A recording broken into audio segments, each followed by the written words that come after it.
Estamos estudiando de una forma breve en 2 conferencias qué es el Apocalipsis.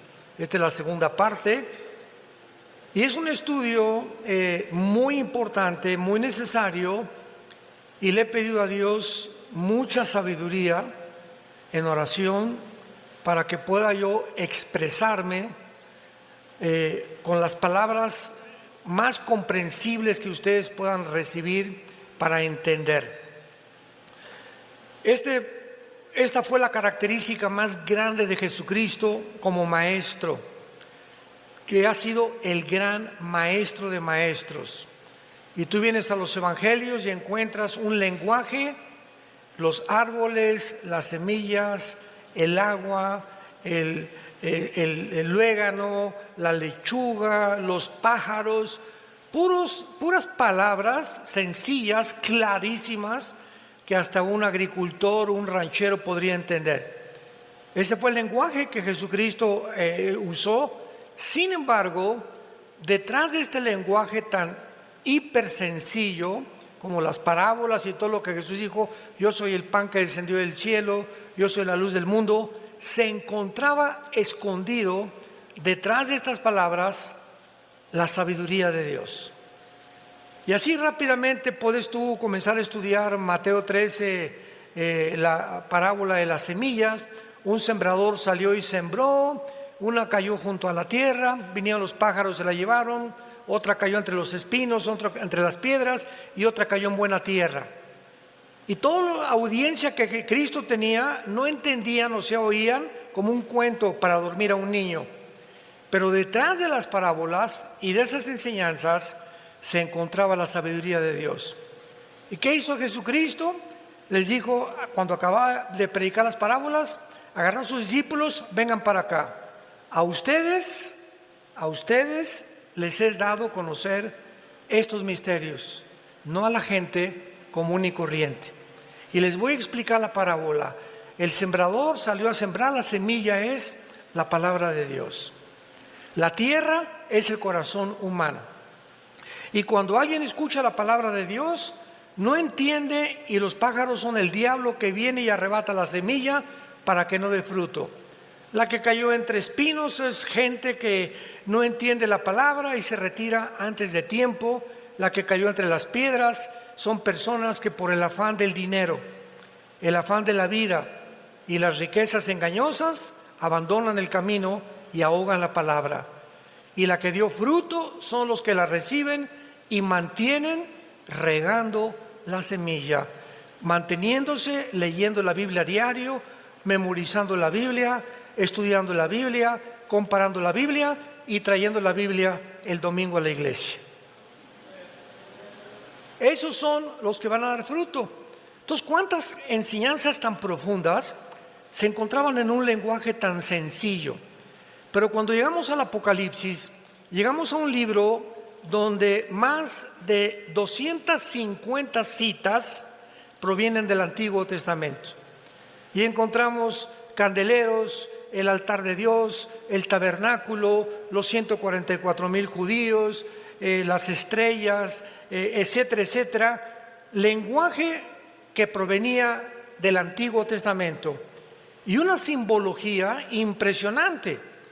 Y esto ha hecho que inclusive maestros de la Biblia se hayan rehusado a enseñar el libro del Apocalipsis.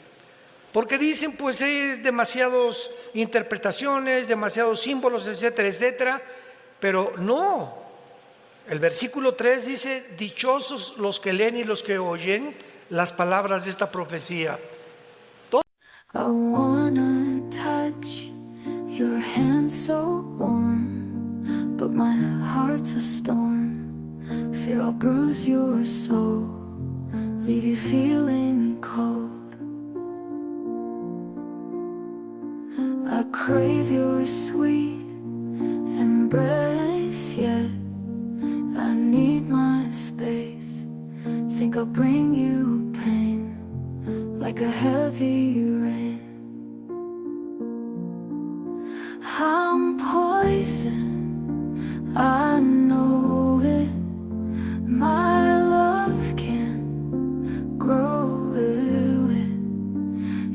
suffer if you stay. Better off this way. I dream of your eyes every night, but darkness blinds my sight. Afraid of turning gray, you just waste away. I'll be the reason you cry as time passes by. Being with me you fall, it's no good at all. I'm poison, I know it. My love can't grow it. You suffer if you stay. Better off this way.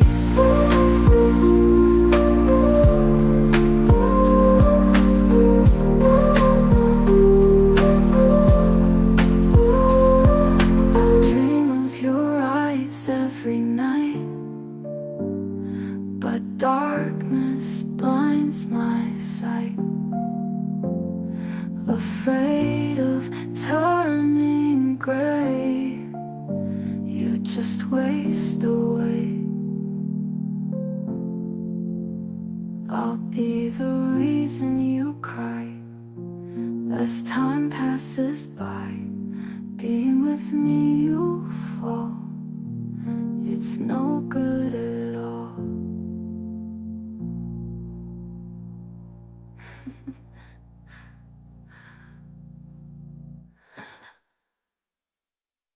I wanna touch your hand so warm, but my heart's a storm. Fear I'll bruise your soul, leave you feeling cold. I crave your sweet embrace, yet I need my space. Think I'll bring you pain like a heavy rain. I'm poison, I know it. My love can't grow it. You'll suffer if you stay. Better off this way. I dream of your eyes every night, but darkness blinds my sight. Afraid of turning gray, you just waste away. I'll be the reason you cry as time passes by.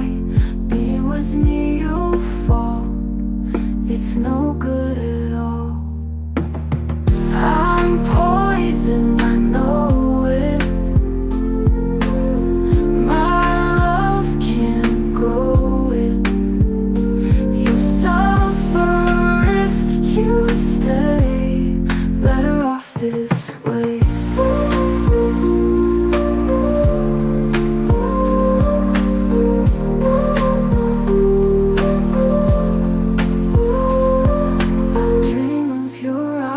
Every night, but darkness blinds my sight.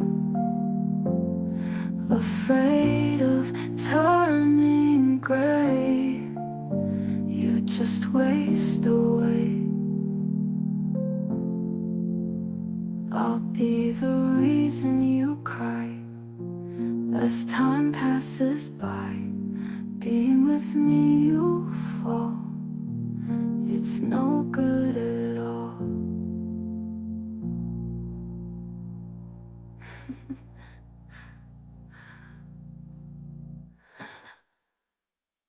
Todas las cosas en el Antiguo Testamento quedaron selladas, pero el libro del Apocalipsis es un libro que no está sellado y que va a ser revelado a los entendidos de la generación en la que tú y yo pertenecemos.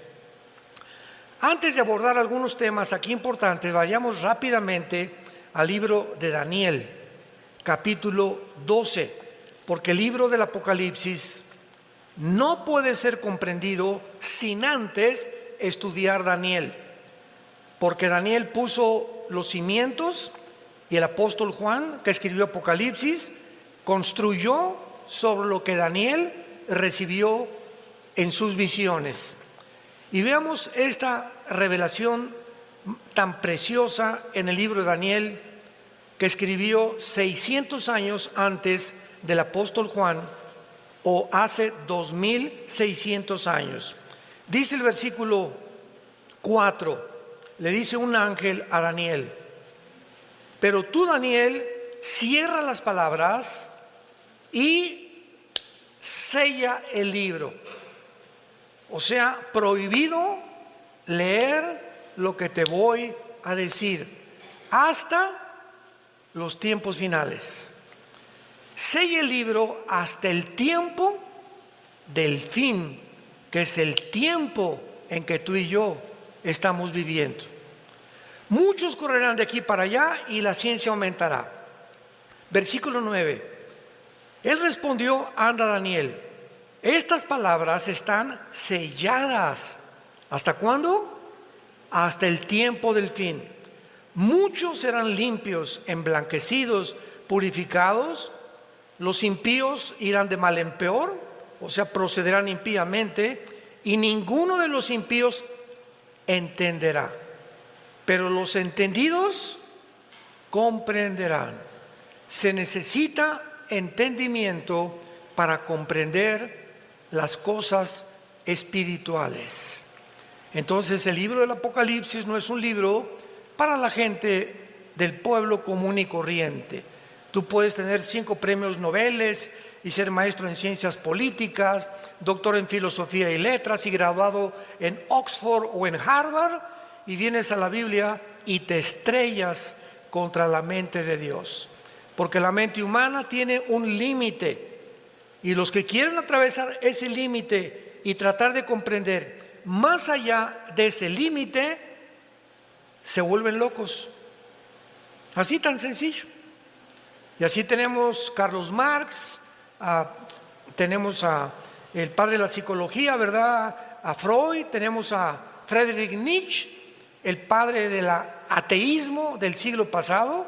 Nietzsche influyó en Hitler, en Lenin, en Mussolini, en Stalin y en todos a Mao, y todos los dictadores del siglo pasado fueron influenciados por Carlos Darwin y por Friedrich Nietzsche. ¿Cómo acabó el padre del ateísmo?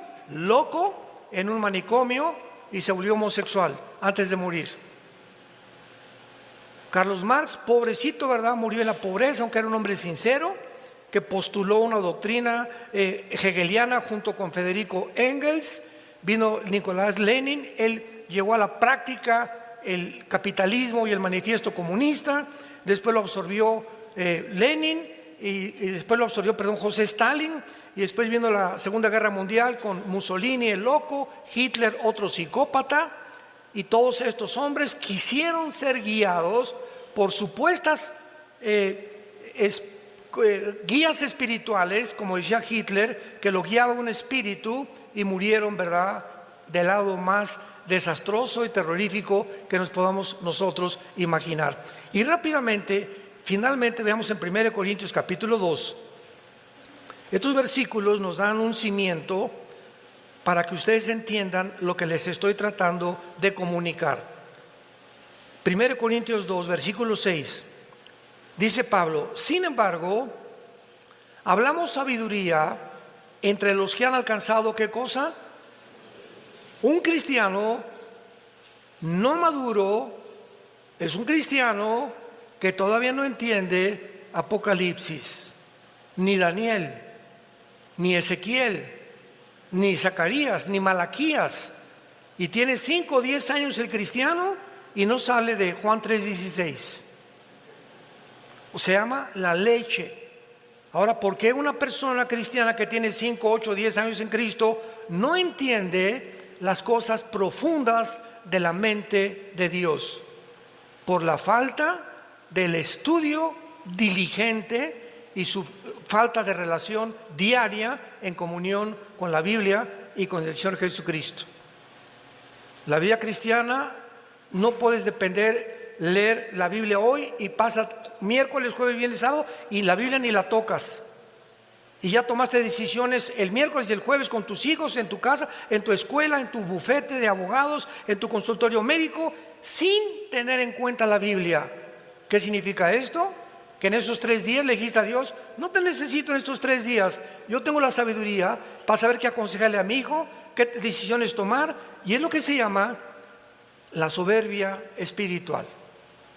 Perdemos nuestra dependencia de Dios alejándonos de la Biblia, creyendo que somos autosuficientes y capaces de resolver problemas que van más allá de nuestra capacidad para poder resolverlos. Soberbia intelectual. Hablamos sabiduría entre los que han alcanzado la madurez.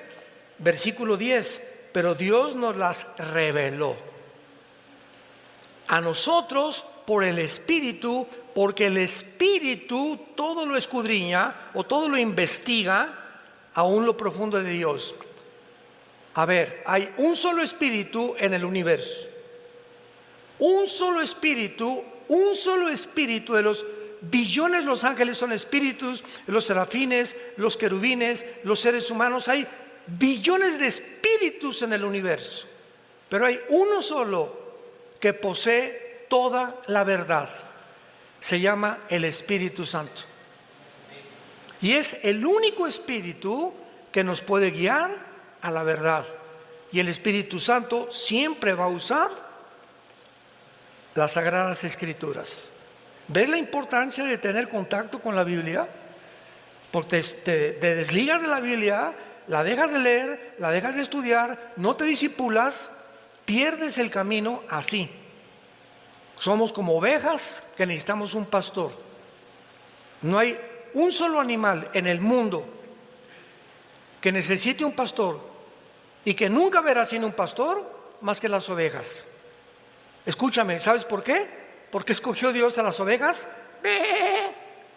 como el animal para compararnos con nosotros. No escogió al perro, ni al rinoceronte, ni al caballo, ni a ningún animal. Dios escogió a las ovejas porque son los animales más brutos.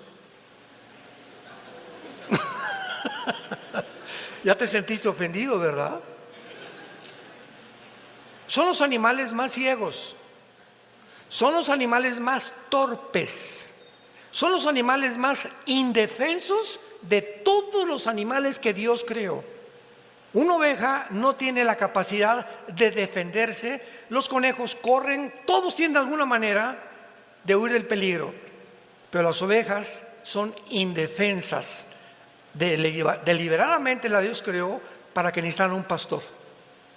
Así que nosotros somos igual de semiciegos. Las ovejas no ven de aquí a 5 o 6 metros, pero cuando oyen el cayado del pastor que golpea, sí oyen. No ven, pero oyen. Nosotros no vemos a Jesús, pero lo oímos a través de su palabra.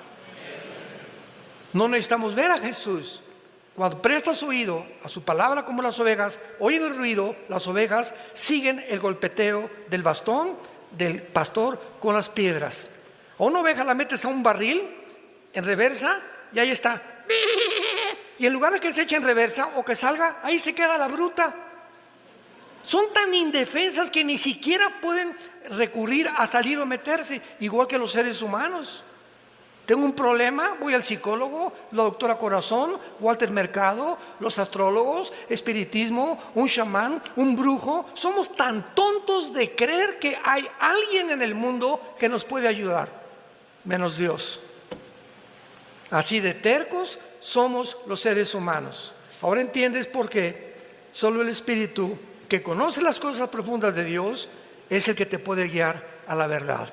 Y finalmente dice el versículo 14, 1 Corintios 2, el hombre natural, o sea, el que no tiene al Espíritu Santo, no percibe las cosas que son del Espíritu de Dios, porque para él son locura.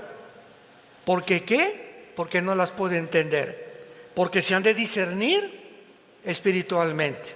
Viene un niño, Alberto Einstein, en este caso soy yo. Mr. Einstein, ¿qué significa la fórmula E igual a mc al cuadrado? Chamaco menso, 6 años de edad. ¿Tú quieres, Pepito, que yo te explique que la energía es igual a la masa por la velocidad de la luz al cuadrado? ¿Qué dijo? Eso es lo que es la fórmula de la relatividad, la que completamente transformó en 1943 la física y se incluyó la ley de la relatividad como la cuarta dimensión. Pero Pepito, mira, por más que te explique lo de la velocidad, lo de la energía sobre la masa por la velocidad de la luz al cuadrado, etcétera, no lo vas a entender. ¿Por qué? Porque tu cerebrito no está desarrollado. Entonces tienes que aprender la A, la B, la C, la D, y conforme vayas creciendo, aritmética, matemáticas, raíz cuadrada, cálculo diferencial, cálculo cuántico, etcétera, etcétera. Cuando crezcas, entenderás las cosas que no entendías cuando eras niño. Así es la vida espiritual. Hay muchos en la iglesia que son niños. Y vienen a la Biblia y por más que la leen, no entienden muchas cosas que ya deberías entender. Porque no las entiendes, porque no te gusta estudiar la Biblia diligentemente. Bueno, pues vamos al Apocalipsis y veamos claramente, después de haber examinado la clave, que el Apocalipsis es un libro de las cosas que sucedieron en el tiempo de Juan, en el tiempo de la iglesia, que es la que vivimos, y todas las cosas futuras que van a suceder en el tiempo en que tú y yo estamos viviendo. En el capítulo 6 del Apocalipsis se inicia, después de la iglesia que ha sido arrebatada al cielo, el derramamiento de los sellos de Dios. Vean esto, antiguamente, voy a tomar una hoja más simple, una hoja. Antiguamente no había o no se escribía como se escribe actualmente.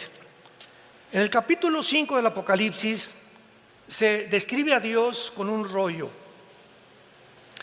Y de repente un ángel proclama en el universo: ¿quién es digno? Y un rollo sellado con un sello, 2, 3, 4, 5, 6, 7 sellos. Antiguamente, si yo le quería mandar un mensaje a mi patrón o a mi compadre o a alguna persona, le ponía una cera y en el anillo personal de mi familia lo ponía así, que sellaba, y cuando recibía la persona, mi destinatario, el rollo, sabía que venía de mí y que no era una falsificación. Entonces se sellaban las cartas con sellos de cera. Entonces se describe a Dios con un libro o con un papiro sellado 7 veces. Pero se proclama en el universo: ¿quién es digno en todo el universo? ¿Será la Madre Teresa? ¿Abraham? ¿Isaac? ¿Jacob? ¿San José? ¿Cirindano? ¿San Cleotilde? ¿San Agustín?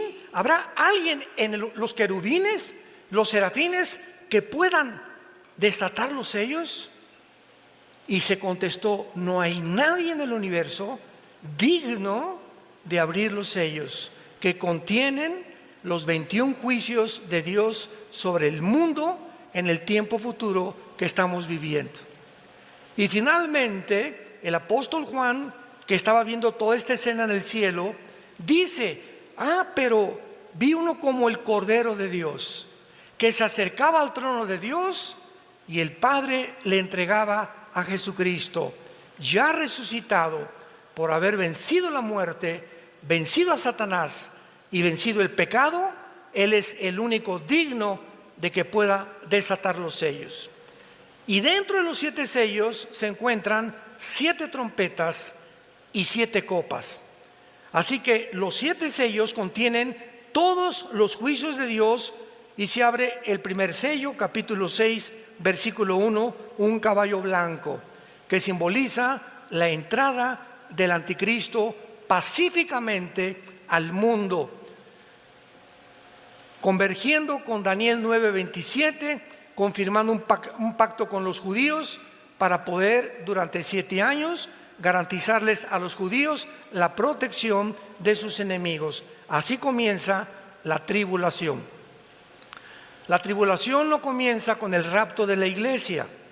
El rapto de la iglesia puede ser hoy, en la noche, mañana, dentro de un mes, y puede pasar entre el rapto de la iglesia y la confirmación del anticristo 1 año, o 6 meses, o 3 años.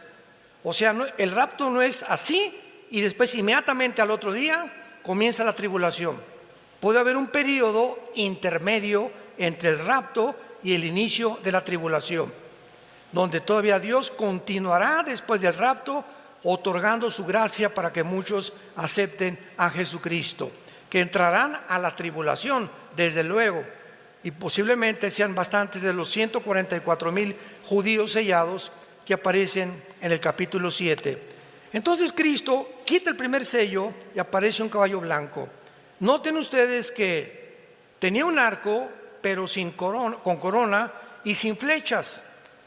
Y si leen Daniel 8, 23 y 25, dice Daniel antes de Juan que cuando el anticristo se manifieste, se va a manifestar como un pacificador, resolviendo problemas enigmáticos, resolviendo el problema del clima, el problema de la pobreza, el problema de la economía, el problema de Europa, tal vez el problema entre Rusia y Ucrania, pero va a ser un mago de maldad, con una sabiduría diabólica, que el mundo no va a tener más que aceptarlo como tú eras la persona que necesitamos como líder en el mundo, y se convertirá en el final dictador mundial.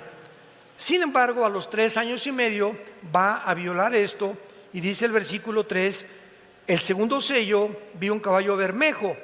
Inmediatamente el anticristo declara la guerra, y ahí comienza los últimos 3 años y medio, o la gran tribulación, porque los primeros 3 años y medio es la tribulación, y los segundos, división 3 años y medio, son la gran tribulación.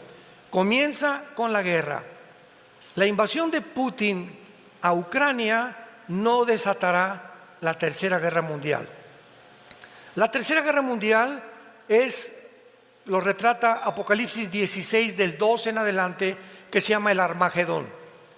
Cuando los reyes del oriente, Siria, Irak, tal vez Rusia, Corea del Norte, la India, van a formar parte de esta coalición, van a atravesar el río Éufrates, que por cierto ya se está secando, para dirigirse a Israel, al Valle del Megido. Ahora que muchos nos van a acompañar en junio a Israel, vamos a ver el Valle del Megido. Napoleón Bonaparte dijo cuando estuvo ahí, este lugar seguramente lo ocupará la tercera guerra mundial. Es un valle inmenso, el Valle del Megido, que se llama en Joel 3 el Valle de Josafat. Entonces ahí va a ser la tercera guerra mundial. Para que la tercera guerra mundial se realice faltan 2 o 3 guerras más, que tal vez nosotros vayamos a ver. Es posible que este año veamos una guerra de carácter nuclear, no que desaparezca el mundo, pero varias naciones pueden comenzar ya a eliminarse del mapa o del mapamundi humano, y posiblemente, ¿verdad?, sean un conflicto que pueda desatarse principalmente en el Medio Oriente, porque para que el anticristo surja, Estados Unidos tiene que desaparecer. Y ahorita las 2 potencias que se han enfrentado son Rusia, apoyada por Irán, apoyada por Rusia, apoyada por Siria, apoyada por Irak. Putin tiene todo el apoyo de todas las naciones musulmanas, tanto de los chiitas como de los sunnis, y de casi 8 o 10 naciones del Medio Oriente en contra de Estados Unidos y del ejército de Europa, que es la OTAN, que se formó en 1947 para impedir la propagación del comunismo hacia el norte y el oriente de Europa. Así que ahorita hay un conflicto entre Oriente y Occidente. ¿Quién va a ganar de esta guerra? A fuerza, Rusia o manda bombas a Estados Unidos, y Estados Unidos no tiene la capacidad de detener las bombas de Putin o de Rusia por la siguiente razón. Escuchen con mucha atención. Cuando cayó el comunismo en 1991, Estados Unidos se engrandeció y se ensoberbeció. Ya el comunismo fracasó, ¿ya lo vieron? Ahora el capitalismo, como les hemos dicho, la libertad, el libre comercio, el libre mercado, ¿verdad? La democracia van a triunfar. Y hasta Rusia algún día, que ya vio que el comunismo no funciona, va a ser democrática. Pasaron no ni siquiera 10 años y comenzó el siglo XXI cuando nombraron al exdirector de la KGB, Putin, como presidente de Rusia. Y Putin surge como exdirector de la KGB como el estratega militar número 1 de la humanidad. Ese chaparrito peloncito que tú ves, que es judoka, cinta negra en judo, y que 3 veces a la semana se mete un agua con hielos y que tiene una condición física extraordinaria, es el estratega militar número 1 en el mundo. Y entonces invade Ucrania porque ve que están rodeando la OTAN a Ucrania con tanques de guerra, y el día que llegaran los de la OTAN a poner misiles en Ucrania apuntando a Moscú, se acababa Rusia. ¿Por qué? Porque en 15 minutos un misil de Ucrania a Moscú llega en 15 minutos y acabarían con Rusia. No lo iba a permitir Putin. Bueno, ustedes ya saben todo este relajo que hubo, ¿verdad? Los Estados Unidos, no podemos permitir esto, sanciones económicas que fracasaron. Europa se hundió más, el dólar se hundió más todavía, porque el rublo y el yuan de China se fortalecieron al rublo ruso, Irán fortaleció con el petróleo a Rusia, y Rusia no le han hecho absolutamente nada las sanciones económicas. Además, Rusia actualmente es la potencia mundial con el mayor armamento nuclear, que no tiene ni Estados Unidos, ni China, ni Corea del Norte, ni ninguna nación del mundo. El armamento nuclear que tienen los rusos supera. Estados Unidos tiene navíos, portaaviones, aviones F-35 de combate, lo que tú me quieras mencionar, pero la capacidad nuclear de Rusia nadie la supera. ¿Por qué? El presidente Biden tiene un portafolio que contiene los códigos para poder desatar una guerra mundial. Y vamos a suponer que le hablan al presidente Biden. Vemos en los satélites que hay una bomba que salió, parece que o de Corea del Norte o de Rusia, no estamos muy seguros, pero ella va volando a una velocidad supersónica, como el Poseidón, que es la nueva arma de Rusia. Esta arma, este misil que Rusia enviará a Estados Unidos, tardaría 23 o 24 minutos en llegar a Washington o a Nueva York. 23 o 24 minutos. En el portafolio que tiene el presidente de Estados Unidos, tiene que abrirlo y tiene que apretar un botón dando la orden al ejército, a la Fuerza Aérea y a la Marina de que abran las compuertas para las armas nucleares y contesten el fuego nuclear contra Rusia. Sin embargo, al presidente Biden le tardaría 5 minutos en dar esa orden. Desde el momento que le comunican, abre el portafolio, le dan el código, porque él no tiene el código, es un general que siempre lo acompaña, y ya con el código, y más que ahorita ya el presidente Biden está medio senilidad mental, ¿verdad? Ya tiene reacciones que ya no son normales. ¿Cuánto tardaría? Esos 5 minutos no le bastarían a Estados Unidos para impedir que Rusia explotara su primer misil en Washington o en Nueva York. Además de esto, Rusia tiene un submarino que se llama el Poseidón, que no lo tiene nadie, ninguna armada del mundo entero. Este submarino es indetectable, no se puede rastrear, porque casi todos por medio de ondas del sonido pues se detectan, ¿verdad? Hay 5 submarinos Poseidón en el Atlántico apuntando a Washington, y 5 en el Golfo, en el mar Pacífico, apuntando a Los Ángeles y a todo el área occidental de Estados Unidos. Estos submarinos, Estados Unidos ahorita no sabe dónde están. Así que de cualquier manera que sigan arrinconando a Putin, porque también es un monstruo, ¿verdad? Porque ha hecho barbaridad y tremenda. No estamos defendiendo a nadie, estamos presentando la realidad. En el momento en que él decida, borra a Estados Unidos del mapa en medio minuto. Solamente neutralizando Washington, Nueva York, se acaba la Casa Blanca, se acaba Estados Unidos. La bolsa de valores desaparece, desaparece la Casa Blanca, desaparecen los senadores, desaparece todo el movimiento político y económico de la nación que hace más de 75 años ha tenido el liderazgo mundial. Y esta es la guerra que el anticristo desarrollará. Estados Unidos no puede permanecer si el anticristo va a surgir como el próximo líder mundial. Él no puede tener competencia. Rusia aparece en Ezequiel 38, la China aparece en Apocalipsis 9 y en Apocalipsis 16. Así que sabemos, de todas esas naciones ahorita, los que van a sobrevivir va a ser Irán, va a ser Turquía, va a ser la Rusia, va a ser la China y las naciones del Medio Oriente. Europa y Querétaro se borrarán del mapa. ¿Por qué lo digo esto? Vayamos en Apocalipsis 6, versículo, a ver el cuarto sello. Apocalipsis 6, versículo 8.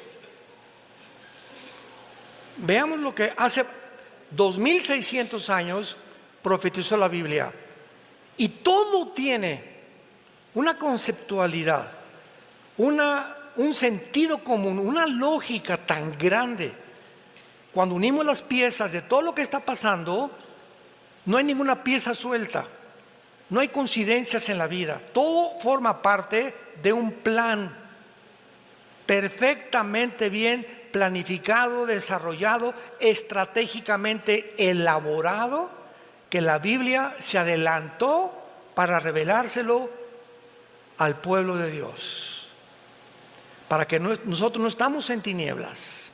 No tenemos por qué vivir en inseguridad. ¿Y si el dólar se cae? ¿Y si el peso? ¿Y si esto? ¿Y si el otro? ¿Y qué?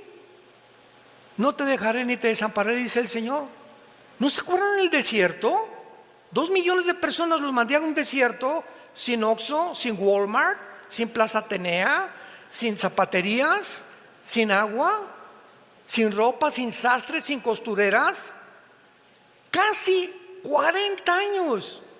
Deuteronomio capítulo 8. Y los afligí para probarlos y demostrarles que en medio de un mundo completamente como es el desierto, la vida de un desierto, donde puras lagartijas tienes todos los días para ver nada más, ni televisión ni nada, su vestido no envejeció, sus pies no se hincharon, porque yo soy Dios que los sostengo con la diestra de mi poder.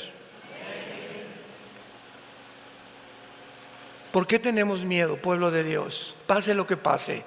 Si Él sostuvo tanta gente sin nada, ahora pase lo que pase en el mundo, Dios tiene más poder todavía, porque su Hijo resucitó entre los muertos y vive dentro de ti.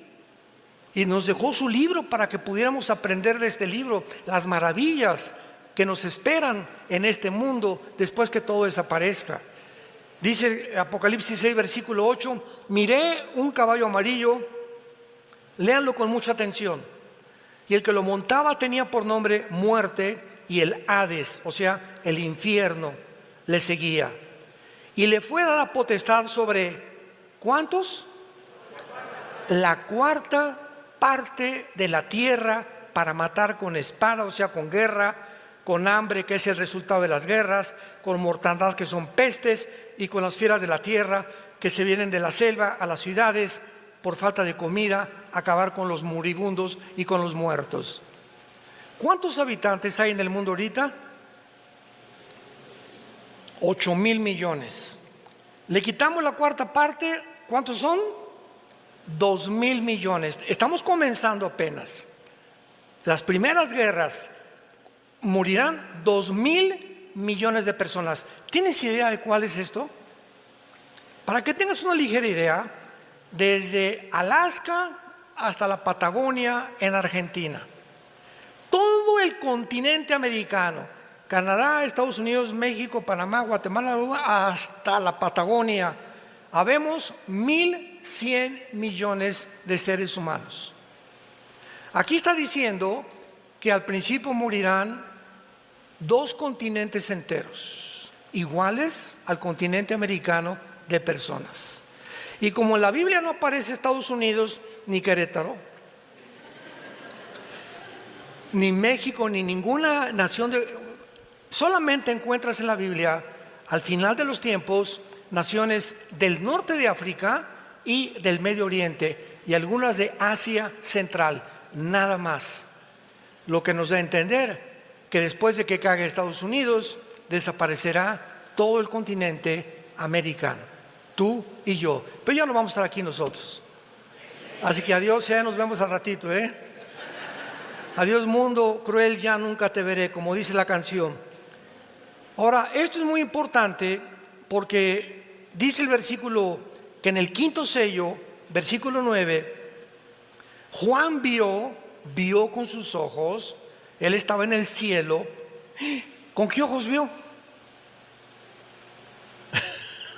Cuando Juan fue llevado al cielo para escribir el Apocalipsis y ver lo que pasaba en el mundo, la carne y la sangre, dice la Biblia, no pueden heredar el reino de Dios, porque con nuestro cuerpo la dimensión del cielo es otra dimensión que no está diseñada para que respiremos, ni vivamos, ni comamos allá como aquí en la tierra.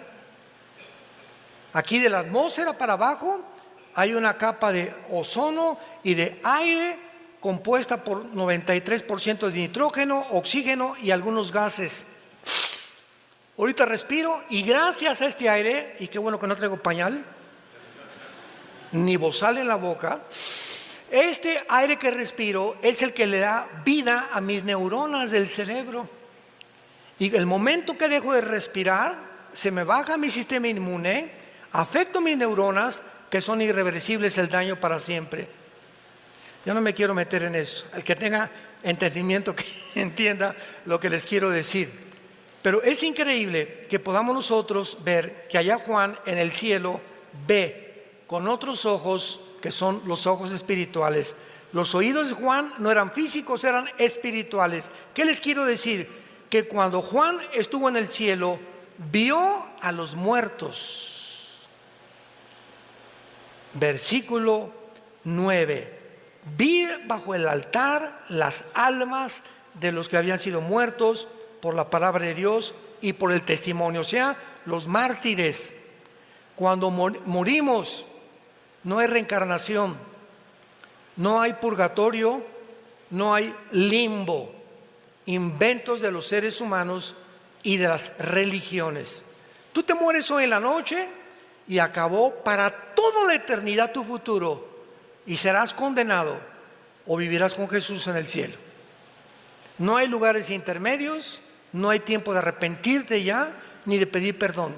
Se acabó el tiempo de la gracia. De Dios nadie puede ser burlado. Por eso cuando oigas su voz, no te endurezcas. Hoy es esta tarde, a muchos Dios le está hablando para que se arrepientan de sus vidas y vengan a la cruz. Antes que salgas por esa puerta, Dios no lo quiera, que hoy mismo te mueras, o mañana, o pasado, y por tu endurecimiento te condenes eternamente en el infierno. ¿Qué les quiero decir con esto? Que al morir la conciencia no se pierde. No hay tal cosa como que cuando dicen que duermen los muertos, duerme el cuerpo. Pero cuando te mueres, se sale tu espíritu, se sale tu alma, tu cuerpo lo pueden cremar, no importa que lo cremen, de todas maneras los gusanos se lo van a comer, o echan el polvo en la tierra o en el mar. Si te entierran tampoco importa. Por eso el cristiano nunca va al Día de Muertos a llevarle mole ni flores al muertito. ¿Se acuerdan del chiste de la India María? El Día de Muertos, llegó la señora Pompidou con su ramo de flores y vio a la India María en el cementerio. India bruta, ¿cuándo crees que se va a comer el mole tu muertito? Y le contestó la India María, ¿cuándo venga el suyo por las flores? O sea, qué absurdo, ¿no? Ya sea que mole o comida o flores, llevarles a los muertos, no hay nada ahí. Están completamente, un cristiano jamás regresa al cementerio. Creemos que hay, no hay nada ahí. Ya están en el cielo condenados tus parientes o tus amistades. Nada, o sea, es paganismo. Y cuando morimos, sigue siendo Jorge, sigue siendo Carmelita, sigo siendo Armando. Vamos a mantener la conciencia de lo que éramos, tanto en el infierno como en el cielo. Miren lo que dice el versículo 10. Estos muertos estaban platicando con Dios, o sea, había un cuerpo temporal. ¿Con qué? Con cuerdas vocales, porque las cuerdas vocales de Luciano Pavarotti cuando murió se quedaron y lo enterraron. Cuando murió tu abuelito y tu tío, su cerebro se lo comieron los gusanos. Entonces el pensamiento no está en el cerebro, la memoria no está en el cerebro, está en otra dimensión que se llama la dimensión del espíritu, porque seguimos manteniendo la conciencia de quienes éramos y tenemos nuevas cuerdas vocales, nuevos ojos adaptados para la otra dimensión, pero seguimos siendo nosotros, pero con otro cuerpo. Estaban platicando con Dios y le decían a Dios, ¿hasta cuándo, Señor Santo y verdadero, no juzgas y venga nuestra sangre en los que moran en la tierra? Y se les dieron vestiduras blancas y se les dijo que descansaran un tiempo hasta que se completara el número de los muertos que iban a morir como ellos también. Vemos aquí rápidamente en los sellos al anticristo, vemos la cuarta parte de la humanidad, es el inicio de la tribulación, que todavía no estamos en la tribulación, gracias a Dios. Y así vamos en Apocalipsis capítulo 13, el surgimiento del anticristo marcando al mundo. Este tiempo que pasamos de pandemia fue un ensayo. Se demostró que por primera vez después de la Segunda Guerra Mundial, los experimentos que hicieron con nosotros sobrepasaron a los nazis y a los fascistas que seguían a Mussolini en Italia. ¿Por qué?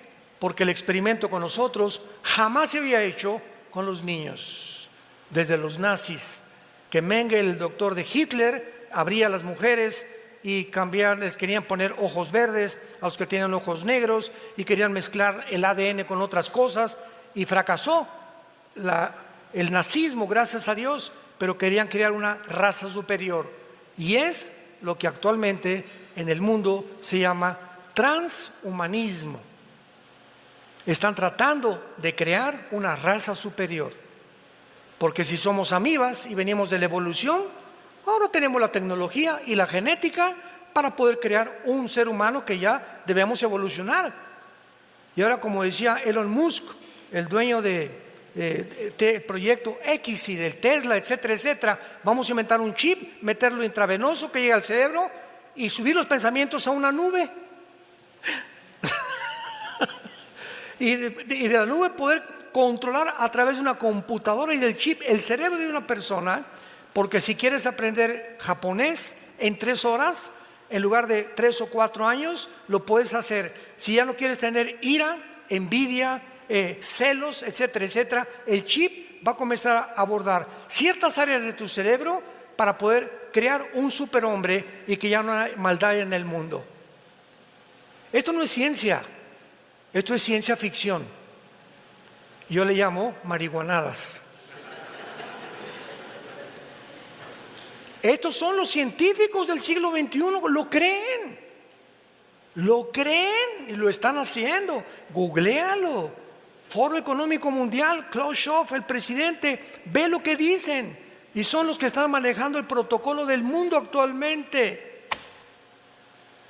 Ya llegaron a ensoberbecerse a tal grado que creer que somos dioses y que ¿quién puede competir con Dios? Crear un ser humano superior al que Dios creó por medio de la tecnología y la genética. Y así el anticristo va a marcar a millones de personas con el 666 Vendrá, ¿verdad?, en la segunda venida, después de la tribulación, Jesucristo con nosotros. En el rapto nos vamos. Pasan 7 años de tribulación.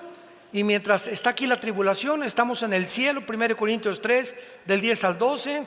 1 Corintios 15, 51 al 53. Romanos 14, 10. Estamos en el cielo con Dios, en el juicio de las obras. Porque seremos juzgados ya no conforme a la salvación, sino a lo que hiciste mientras estabas tú y yo en el cuerpo. Lo que hicimos o lo que dejamos de hacer. Y los motivos por los cuales hicimos lo que hicimos para la obra de Dios.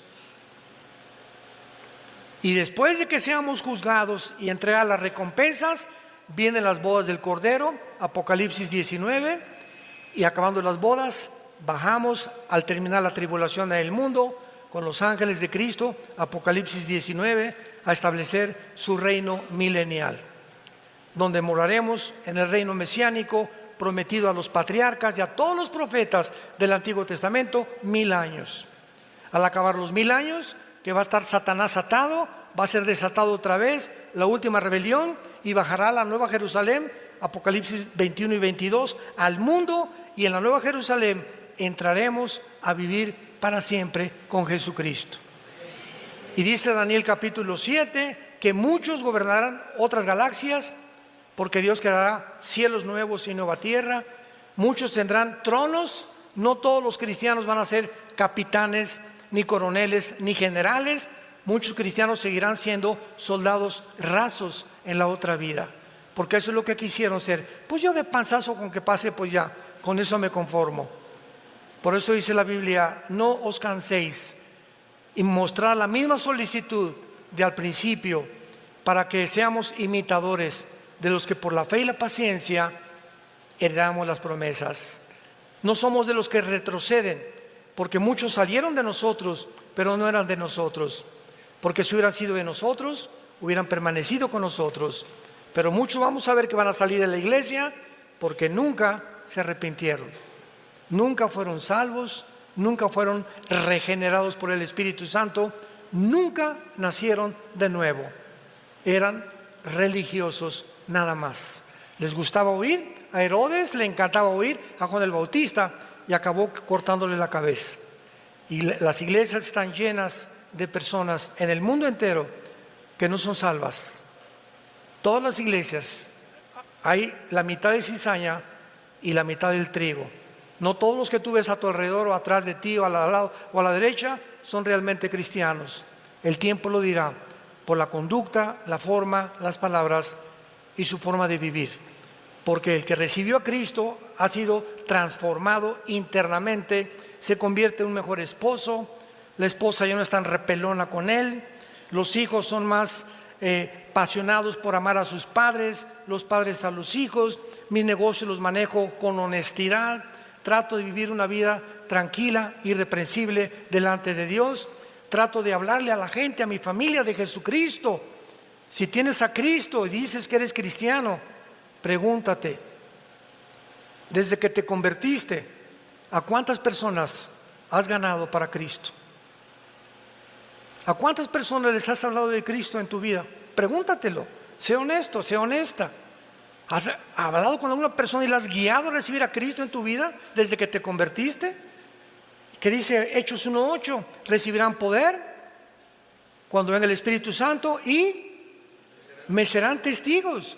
El Espíritu de Dios entra en nuestra vida para quitarnos el miedo de hablar de Cristo. Y nos enfrentamos a estudiantes, a ateos, a burladores, a familiares que te critican y todo, pero tenemos el valor de decirles: sí creo en Cristo, ¿y qué? Y les ofrezco una mejor vida, y en Navidad me paro y no me da vergüenza testificar a toda la familia: arrepiéntanse, Cristo murió por ustedes. Y estamos hablando a toda la gente que podamos, al panadero. Anoche fuimos aquí nos encanta venir aquí en Querétaro, al Zócalo, al centro, y venía gente, ¿verdad? Una que tenía asma, otro que nos hizo rapear, etcétera, etcétera, y por todos los otros repartiendo Biblias chiquitas y hablando de Cristo y repartiéndoselas a toda la gente. Y a toda la gente que podíamos, le hablábamos de Jesús, porque somos testigos de Cristo.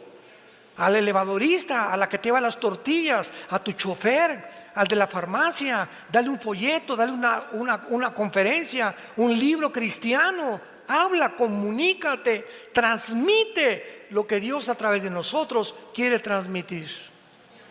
Es tiempo que la iglesia despierte y que recordemos en qué batalla nos encontramos. Y en el Apocalipsis, que es la revelación de Dios, el plan de Dios termina, y lo seguiremos entendiendo cuando tenemos realmente la pasión por seguir la verdad, apasionados por la verdad hasta el día de nuestra muerte. Te damos gracias, Señor, en esta tarde por tu palabra. Los cielos y la tierra pasarán, pero tus palabras permanecerán.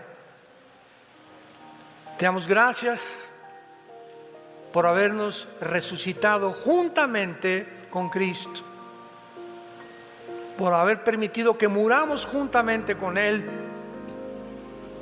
y porque ahora nos consideras sentados en el trono de tu gracia, formando parte de la herencia que tu Hijo Jesucristo recibió cuando resucitó de entre los muertos.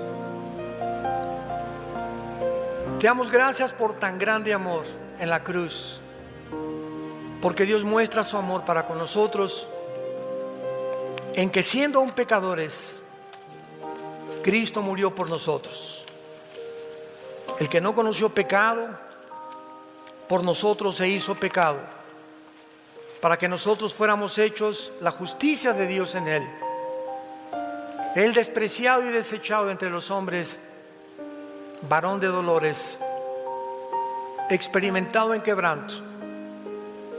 Escondimos el rostro de Él, fue menospreciado y no le estimamos.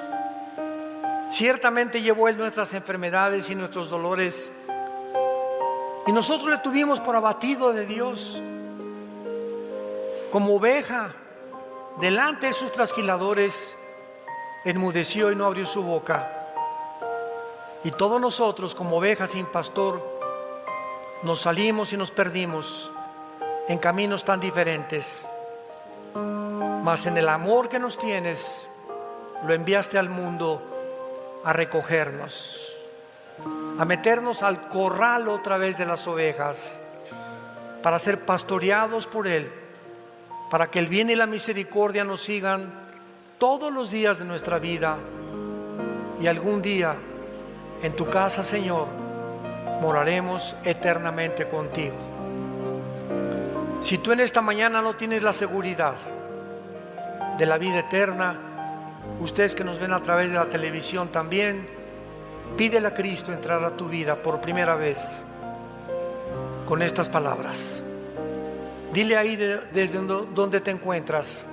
Tal vez estás en la sala de un hospital, tal vez vas manejando tu coche, tal vez estás en la sala de tu casa, tal vez estás en alguna cárcel oyendo este mensaje. Dile: Señor mío y Dios mío, perdona mi vida, perdona mis pecados, porque creo que en esa cruz tu Hijo derramó su sangre para pagar por ellos, y que a los 3 días resucitó de los muertos. Y ahora, Señor Jesús, como creo que vives eternamente, te pido en este instante que entres a mi vida. Te recibo como mi Señor y mi Salvador, y el día de mi muerte moriré en paz, porque sé que me has dado la salvación para volver a verte físicamente, en espíritu y verdad. En el nombre de Jesús, amén. Gracias a Dios por este maravilloso libro, ¿verdad? Gracias por este maravilloso libro, la palabra de Dios.